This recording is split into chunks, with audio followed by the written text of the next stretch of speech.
Friends, if you want to watch super hit movie Me, Myself, and Irene in English, then you must like this video. If you are visiting our channel for the first time, don't forget to subscribe to our channel. Friends, in today's video, the movie we're going to talk about is called Me, Myself, and Irene. We will talk about what this movie is and where you can watch it, all the interesting facts about this movie in today's video. I am going to tell you. I am also going to give you all the information on which platform or on which satellite channel you will get to watch this movie. Also, we will talk in detail about the technical department, music department, pre-production, filming, post-production, budget, box office collection of this film. We will also talk about the story of this film, and I will also give you a small review of the story of this film. Apart from this, we will discuss about the facts of this film's storylines, starcast, actors' performance in the film, and which character has played which role. That's why I request you friends to watch this video till the end. So let's start the video. Me, Myself, and Irene is a 2000 American slapstick black comedy film, directed by the Farrelly brothers, and starring Jim Carrey and Renée Zellweger. Chris Cooper, Robert Forster, Richard Jenkins, Daniel Green, Anthony Anderson, Jared Mixon, and Mongo Brownlee co-star. The film is about a Rhode Island state trooper named Charlie, who after years of continuously suppressing his rage and feelings, suffers a psychotic breakdown that results in a second personality, Hank. This was Carrey's first role in a 20th Century Fox film, along with being the Farrelly brothers' second film with Carrey since Dumb and Dumber, 1994. Filming was done from May 11th to July 29th, 1999 in various locations in Rhode Island and Vermont. It was a box office success but received mixed critic reviews.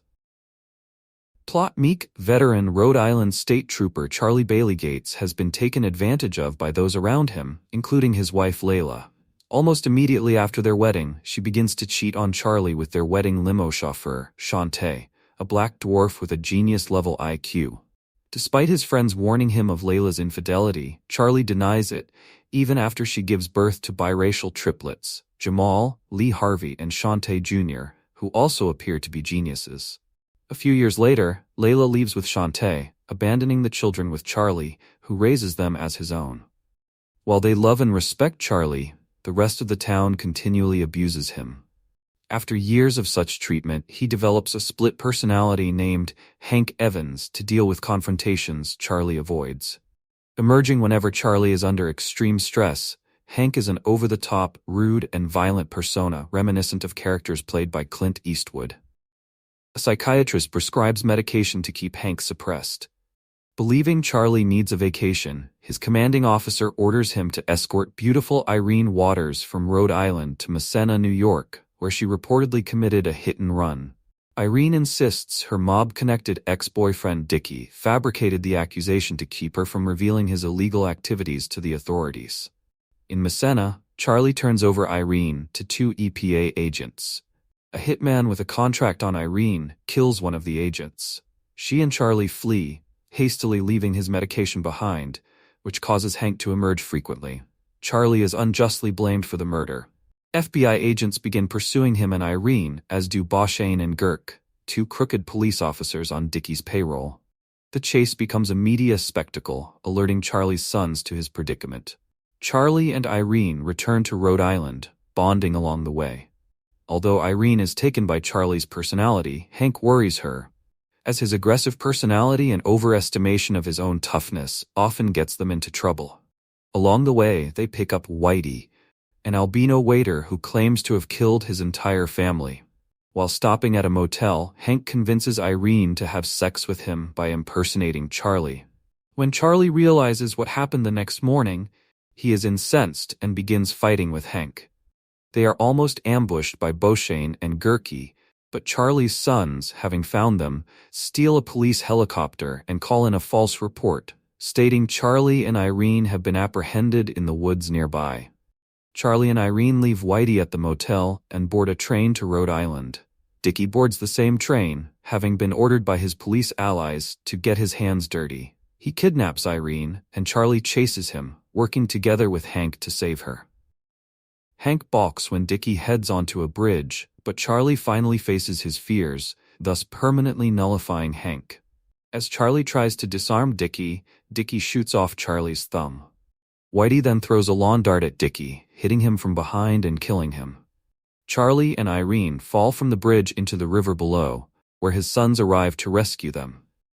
Regrouping with Whitey, Charlie apologizes for making him kill again, but Whitey reveals he made up his backstory, fearing Hank. The police arrive, quickly learning of Irene's plight. Gerke and Boshane are arrested. Charlie is praised for bringing them to justice, and Irene is cleared of the charges against her. Irene prepares to leave Rhode Island when the police pull her over. But this is only a diversion so Charlie can propose, which she happily accepts. In a post-credits scene, everyone looks for Charlie's thumb in the river. Whitey finds it, but a fish eats it. Cast Jim Carrey as Charlie Baileygates, Hank Evans, Renée Zellweger as Irene P. Waters, Chris Cooper as Lt. Gerke Robert Forster as Colonel Partington, Richard Jenkins as Agent Boshane, Rob Moran as Trooper Finneran, Trailer, Howard as Layla Baileygates, Daniel Green as Dickie Thurman, Zen Jesner as Agent Peterson, Tony Cox as Shantae Jackson, limo driver, Anthony Anderson as Jamal Baileygates, Jeremy Malik Leggett as 9-year-old Jamal Baileygates, Mongo Brownlee as Lee Harvey Baileygates, Andrew Phillips as 9-year-old Lee Harvey Baileygates, Jared Mixon as Shantae Jr., Baileygates, Justin Chandler as 9-year-old Shantae Jr., Baileygates Mike Cerrone as Officer Stubby, John Elliott Jordan as Pizza Boy, Michael Bowman as Casper Whitey, Rex Allen Jr. as the narrator, Steve Tyler as Delivery Room Doctor, Richard Tyson as Gun Shop Owner, Ezra Buzzington as Disabled Guy, Shannon Weary as Breastfeeding Mom Lynn Shea, deleted scenes as Mrs. Calderon, Lena Teal as Bikini Girl, Anna Kournikova, Cam Neely and Brendan Shanahan appear in cameo roles. Richard Pryor as stand-up comedian on TV, archive footage, uncredited.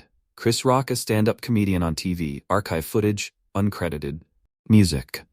The film's original score was written by Pete Yorn, while the movie's soundtrack contains 8 covers of Steely Dan songs.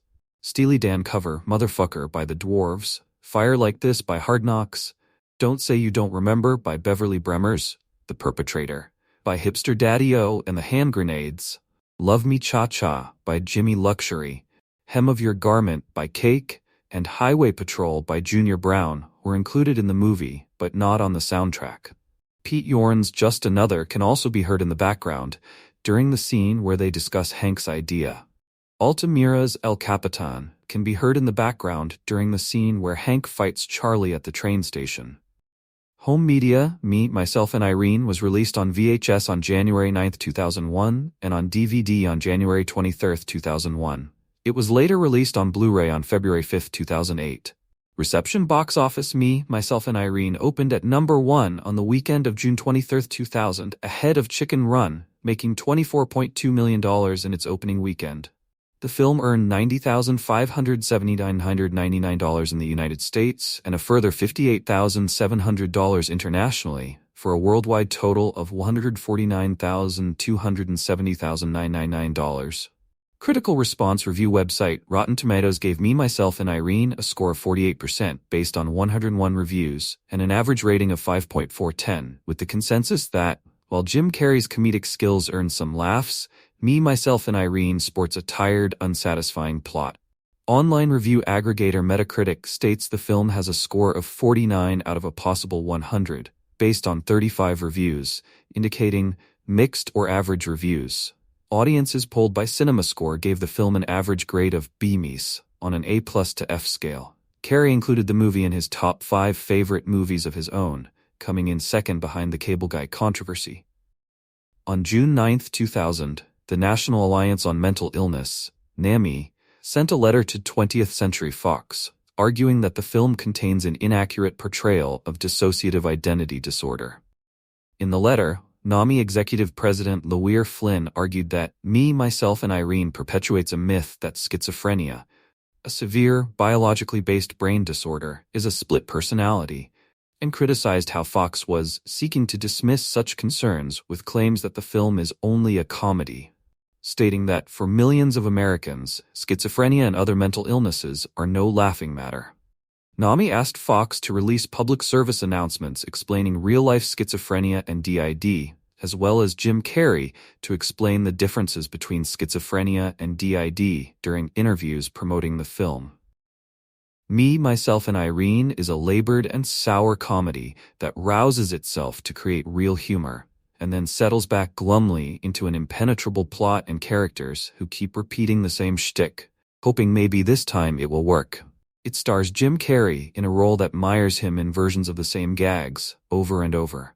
Renée Zellweger co-stars as a woman who stays at his side for no apparent reason except that the script requires her to. The movie is by the Farrelly brothers, Peter and Bobby, whose "There's Something About Mary" still causes me to smile whenever I think about it, and whose kingpin is a buried treasure. They worked with Carrey in Dumb and Dumber, which has some very big laughs in it, but this time their formula of scatology, sexuality, political incorrectness, and cheerful obscenity seems written by the numbers. The movie is as offensive as most of their work, which would be fine if it redeemed itself with humor. It doesn't. There is, for example, an extended passage making fun of an albino that is not funny at all, ever, in any part, but painfully drones on until the filmmakers cop out and make him the pal of the heroes. Carrey plays a Rhode Island state trooper who puts up with shocking insults to his manhood and uniform, and manages somehow to be a sunny Dr. Jekyll until he finally snaps and allows his Mr. Hyde to roam free. As the nice guy, named Charlie, he keeps smiling after his wife presents him with 3 black babies, fathered by a dwarf limo driver and Mensa member. He even keeps smiling when his neighbor allows his dog to defecate on his lawn, while the neighbor's wife steals his newspaper, and when the guys in the barbershop laugh at his attempts to enforce the law. Years pass in this fashion. His wife runs off with the little genius. His sons stay with him, growing into enormous lads who are brilliant at school but use the MF word as if it were punctuation. Since no one else in their lives uses it, the movie must think all African Americans are required by statute or genetics to repeat the word ceaselessly. It might have been funnier to have all 3 boys talk like Sam Donaldson. After the evil side of his personality, Hank breaks free. He starts kicking butt and taking no prisoners.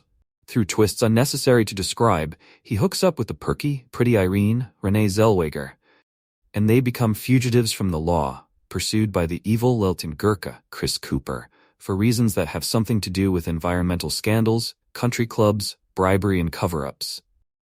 The plot is so murky we abandon curiosity and simply accept that Carrey and Zellweger are on the run, and the bad guys are chasing them. The movie has defecation jokes, urination jokes, dildo jokes, flasher jokes, and a chicken that must be thoroughly annoyed by the dilemma it finds itself in.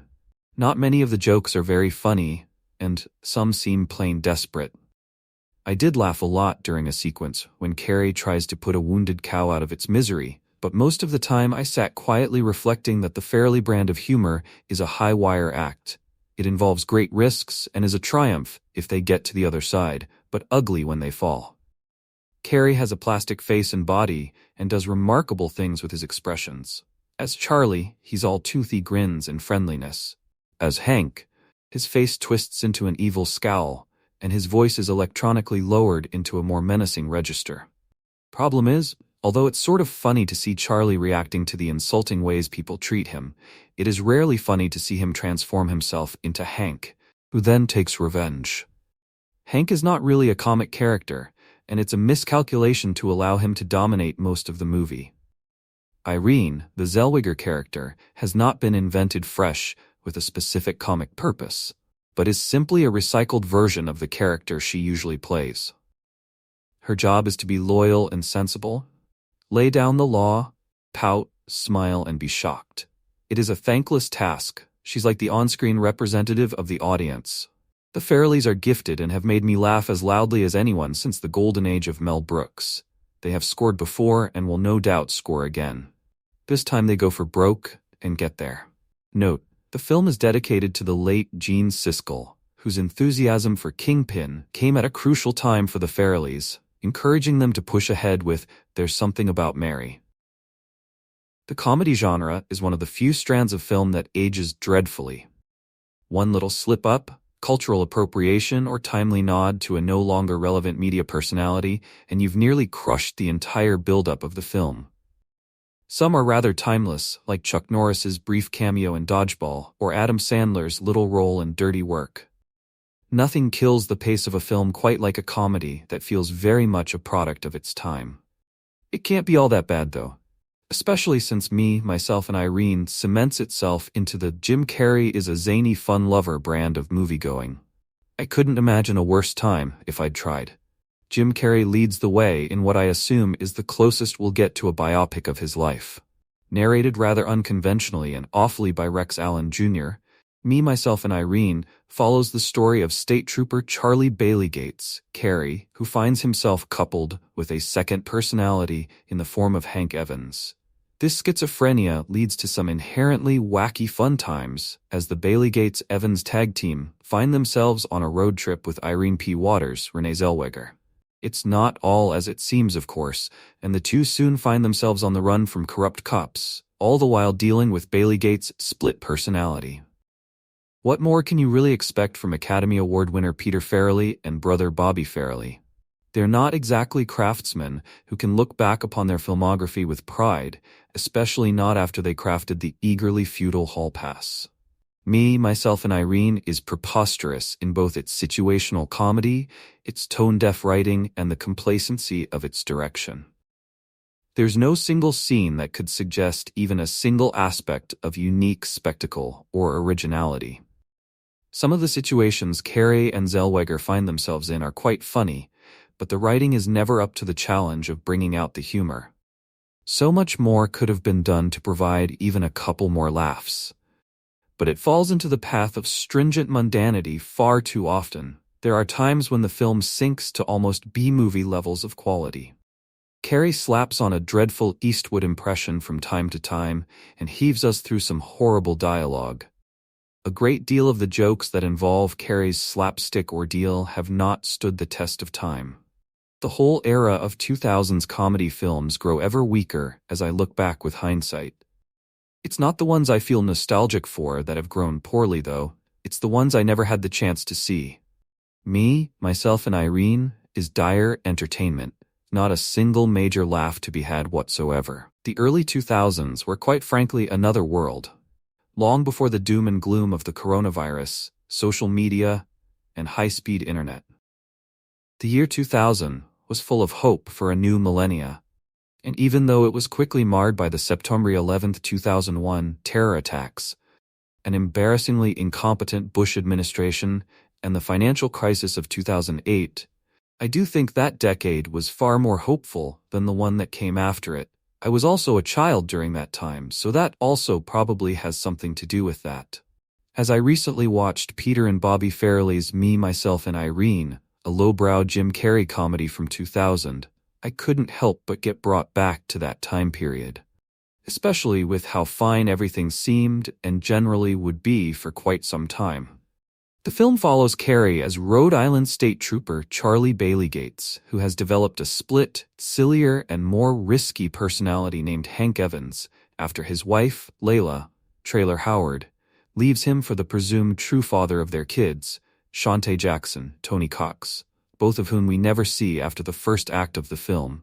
His abandonment has made Charlie suppress his feelings, letting others walk all over him for years as a state trooper, while he raises their sons, Jamal, Anthony Anderson, Lee Harvey, Mongo Brownlee, and Shantae Jr., Jared Mixon, all of whom are geniuses.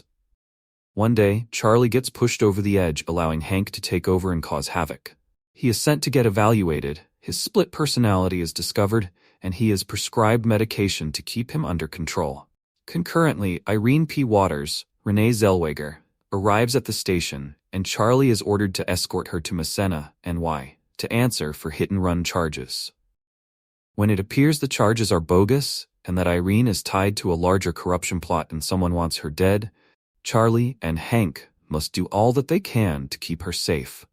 As is the case with many comedies from this era, there are parts that I liked and found genuinely funny, and parts that aged like milk. It suffers to an extent from humor designed to be offensive for sake of being offensive, and Jim Carrey's usual weirdness is pretty much hit or miss. I don't know what was with early 2000s humor, but having something just be bizarre or random does not always make a good substitute for a well-crafted punchline. There are villains in this film played by Chris Cooper and Richard Jenkins, but they are hardly worth talking about. The conspiracy they're involved in is vague, Most of their plans are poorly thought out, and they solely exist in this project to give Jim Carrey different comedic scenarios. Overall, Me, Myself, and Irene is no hidden gem. It's a perfectly fine, flawed, sometimes offensive comedy from over 20 years ago that proves that, while the world has greatly changed in that time, Jim Carrey has barely aged. Jim Carrey ruled the Hollywood roost in the 90s.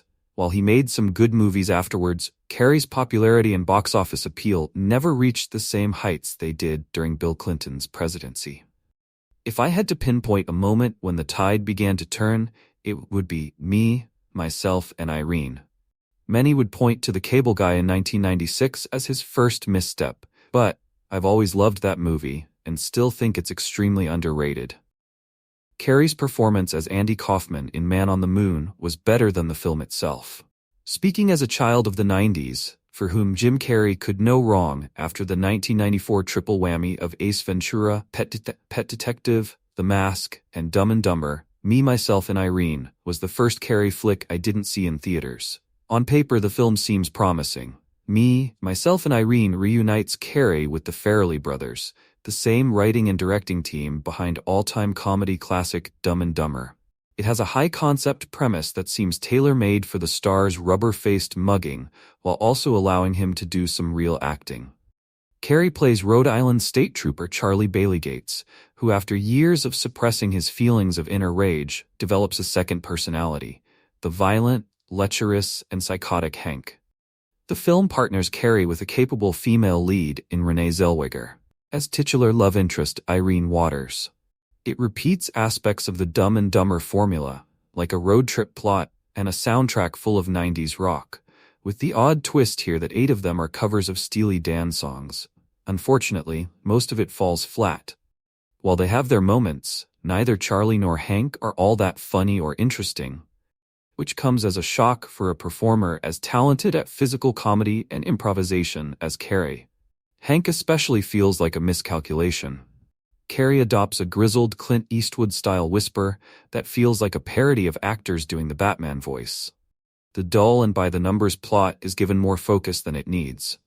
The romance between Carrey and Zellweger's characters never really gels, despite mild chemistry between the two leads. Me, Myself, and Irene also has plot elements that can make for awkward viewing, depending on the audience. Suffice it to say, they combine cuckoldry and racist stereotypes. Don't take my word for it. Historian Andrew Kettler has an entire essay on Me, Myself, and Irene that appears in the anthology The Encyclopedia of Racism in American Films. Still, I'll admit the scene of Charlie watching Richard Pryor and Chris Rock with his sons is pretty funny, as are nuggets of fatherhood. The movie is sporadically amusing. Hank's first appearance generates some chuckles. There are a few funny scenes like Charlie's response to a cow on the road, or when he shares a bed with albino waiter Whitey, Michael Bowman, who shares some disturbing revelations. Carrey's physical comedy is still capable of wringing laughter out of the viewer, such as Charlie's expression when suffering extreme dry mouth, or when Charlie and Hank struggle for possession over his body. Give Carrey credit for his ability to switch on a dime between the two personas, even if the latter scenes are inferior to Edward Norton's fight with himself in Fight Club. Overall, though, Me, Myself, and Irene is a disappointing slog. The characterization of a cop who is not open enough in expressing his anger feels curious, given the reality of police terror and brutality. The plot is boring. The main characters have little spark. Chris Cooper makes for a dull villain, and his character resolution seems to take place off-screen. The product placement for companies like Amtrak, Coca-Cola, and Ben & Jerry's is obtrusive, the constant barrage of 90s rock songs on the soundtrack grating. Most damning of all, long periods off time pass without any laughs. The worst thing you can say about a comedy. Distributed by 20th Century Fox. Release date June 23, 2000. In United States, running time 106. Country United States. Language English. Budget $5 office 149.34. Myself and Irene movie and some information about it. How do you like our today's video? Please let us know by commenting, and if I like this video, please like it, share it, and don't forget to subscribe to our channel. Thanks for watching.